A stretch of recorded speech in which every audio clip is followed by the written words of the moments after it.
Now we talk about page alignment.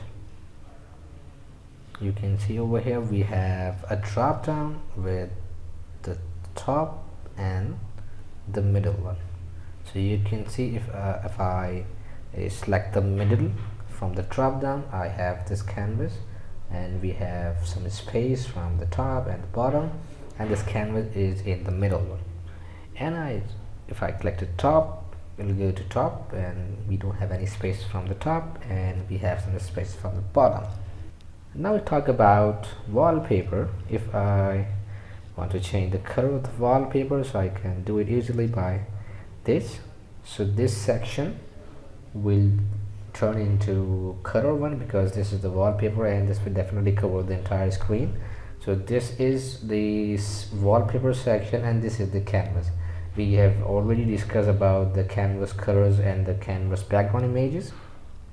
So I will get back to white section, and then if I want to add a wallpaper over here, so I definitely gonna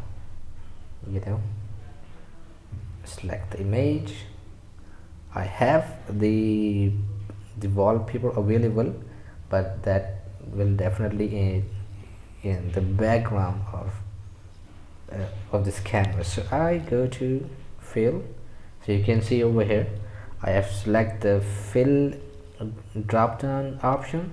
So we have this this image has been appeared in the background of the canvas.